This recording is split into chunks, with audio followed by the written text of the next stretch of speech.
Hello and welcome to the Midlife Hub. Today I'm joined by Helen Guinness, who's the Principal Consultant at 4x4 Consulting and a member of the Midlife Hub. And we're going to be talking about unlocking our mindset. Helen's career as a consultant, mentor and coach spans more than 30 years. Using her experience and expertise, she helps people to transform and find fulfillment. Welcome Helen, and thank you so much for joining me today.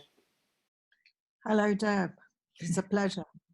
So the article we're going to talk about, we published last week, I think, and this is the third in a series that you've done for us, finding your voice, celebrating your imperfections, and now unlocking your mindset.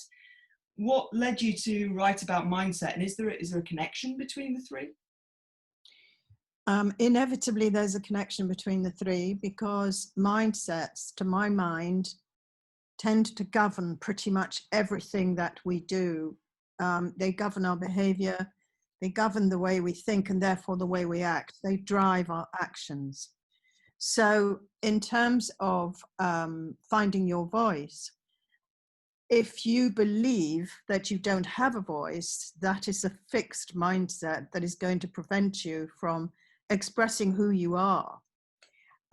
In terms of celebrating your imperfections, if you think you're imperfect, and indeed if you believe you're imperfect, and often, of course, this isn't just kind of general imperfection, it's like there are aspects of yourself you don't like. Yeah. But if you believe that to be the case, then that's what you're going to act out. So mindsets are absolutely at the root of all of the work that I do. And they are the main obstruction for people and organizations, because you can have organizational mindsets as well as you can have individual mindsets. Yeah. Yeah. And in my over 30 years experience, I have not found anything else that is as powerful an obstruction as mindsets. So that leads us perfectly to ask the question, what is a mindset? What is it? Well, a mindset is an unchallenged belief or assumption. Right. So these are thoughts that we have that are unexamined. We take them for granted, if you will. We assume them to be the case. And they seem to be true because, of course, we're acting them out. So therefore, they look to be true. But if they're unexamined, then they stick as patterns, as habits. Right. And you and I both know that habits, oddly enough, get formed very easily. I was going to say, how long does it take, to create that mindset? Does it happen over a long period, or can it happen quite quickly? Well, the way it seems to work is that the mindset is formed, or rather the decision is made. And many of the decisions that we make about ourselves happen in very early life. Right. And then what occurs is, as we live our lives, we act out those decisions and beliefs and prove ourselves to be right about those decisions and beliefs. Right. You know, for instance, give you a quick example. I came to a conclusion when I was 11, 12 at school from a comment that my maths teacher made that I was no good at maths, that I was hopeless at maths. Well, that became a self-fulfilling prophecy for a very long time in my life, until I started my own business in 1989 and discovered that actually I was perfectly good at maths. Yes. But that mindset had prevented me from engaging with anything that concerned numbers of any kind. So could we say like beliefs is another word for mindset? Oh yeah, definitely. Okay. And many of them are beliefs. You know, people firmly believe that they're not good enough. Yeah. So if you believe that you're not good enough, I mean, imagine the limitations you're going to place on yourself. Doesn't matter where you look, what you do, you know, what your activities are. If you're not good enough, you're not good enough. You're always going to be second best, third best. Yeah. They are so powerful, these mindsets. I mean, they're like having your feet nailed to the floor. Yeah. And when you're working with people, kind of how does that manifest for them? You know, kind of what problems does it cause for them? Numerous problems. But I mean, when I first start working with someone, when I'm doing coaching with someone, then my job initially is to find out what their mindsets are and to challenge those mindsets gently. Sometimes you have to be quite gentle. People can be quite possessive about their mindsets as well. Yeah. But, you know, the question is, if somebody says, I'm no good at maths, well, what proof do you have that that's the case? Or where did you get that idea from? Or who said that? And what's the measure of being good or not good, you know, kind of as well? Indeed. But sometimes they're quite random. And I mean, for instance, a very classic one. So many people say, oh, I'm no good at art. Well, I mean, what's art anyway? Define it. You know, who says what's good art, what's bad art? But we get this notion at school that if we're unable to produce in photographic form an image of, I don't know, a vase full of flowers, that we're no good at art. Yeah. Well, that's absolute nonsense. But if that belief sticks with you, then you're not going to go anywhere near anything that might smack of a certain type of creativity. Yeah. You know, and people say, I can't draw. Well, I mean, stick men are drawings. You know. Yeah. So it kind of really stops you exploring other avenues, I guess, because and you were saying about people getting defensive about their beliefs and mindsets. Is that because it's become their identity? They very much are attached to it because that's what they believe or who they believe they are. It is exactly that. It becomes your identity, but it also perhaps, you know, more importantly, becomes your comfort zone. It's what you're used to. It's what you're comfortable with. And it's what you can be right about. Because you have proof, of course. Yeah. Now, the proof is defined by you, not someone else. But that's what causes people, or rather has people, get stuck in their mindsets because they're comfortable. Yeah. Change always seems to bring with it, you know, doubt, concern, anxiety, resistance, avoidance, and so on. We live in an ever-changing world, but somehow we don't recognize that. Yeah. And, you know, if the notion of change comes along, if I have to change my mindset, well, hang on a sec. I'm very comfortable with the one I've got. Thank you very much. I know I'm no good at science. Let's just leave it at that. I'll stick to, I don't know, geography. Yeah. Because that's what I know. That's what I'm comfortable with. Yeah. But of course, it closes the door to a multitude of opportunities and possibilities. Yeah. So how do we identify limiting beliefs and how can we change them? So if you have aspirations, if you have dreams, if you have ideas of things that you would like to achieve, things that you would like to do, places you'd like to go to, businesses you'd like to start up. But what follows close behind those ideas is, but of course, I can't do that because fill in the blank. Yeah. So the mindset will get in the way of you stepping out, having the courage to step out into what appears to be the unknown. And, you know, take a look. Because if you want to fulfill your dreams, you're going to need to lose some of those mindsets, or at least change them from negative ones to positive ones. I'm not good enough to I am good enough. So it's listening to that language, that voice that we're saying to ourselves, as to all those inner voices that are going, I'm not good enough, I can't do that, I don't know how to do that, I'm not confident enough, all those kind of things. And I guess the other way it could manifest is by maybe not having dreams and aspirations, because you actually don't allow yourself, or you don't enable yourself to have those thoughts.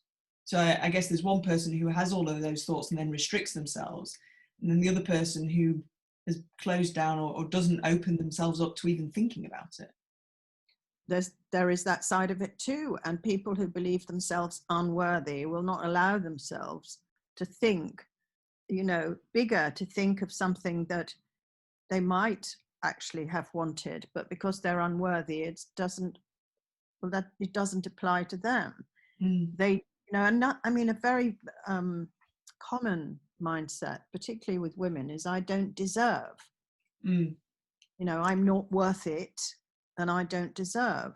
Well, if you don't deserve, then you're going to get a bit stuck. Yeah. Because where's the limit of that, Yeah. And why shouldn't you deserve to have those things? So in the article you talk about growth mindset and kind of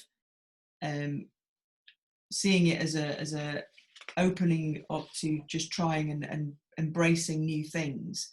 When you talk about running the marathon and how that kind of played out for you and changed your kind of perception of your ability to run and be athletic. One of the other things that gets talked about quite a lot, or is starting to be talked about quite a lot now, is strengths coaching and focusing on your strengths, because there's been this kind of period of time where people, the gurus have said, oh, you can do anything, you can be anything that you want to be. And people have worked tirelessly at closing what they perceive to be weaknesses or opportunities, when actually they may be just not naturally talented or not ever going to be more than competent in that area. Whereas they've probably got some fantastic key natural strengths that they should be leveraging. And there's a coaching school of thought now around focusing on your strengths and leveraging your strengths. How does leveraging your strengths and focusing on that fit with the growth mindset? Well, by leveraging your strengths and building on what you do well, you start to develop more of a growth mindset, because you can actually see progress. You can see change. You can see something happening. Something is growing and developing. You make discoveries. You discover that actually you can do more than you thought you could. You can do bigger or better than you had anticipated. And psychologically, building on strengths is a reinforcement and an affirmation. And it produces a great deal more willingness in people to grow, to explore, to do things well. If you focus on what doesn't work, you get more of what doesn't work. If you focus on what does work, miraculously, it produces even better results. So it's that business of validating, affirming, acknowledging, recognizing. It's all those things that sadly and unfortunately do not occur often enough in organizations or even with individuals. I mean, as human beings, we gravitate towards the negative. 80% of our thoughts are negative. Wow. So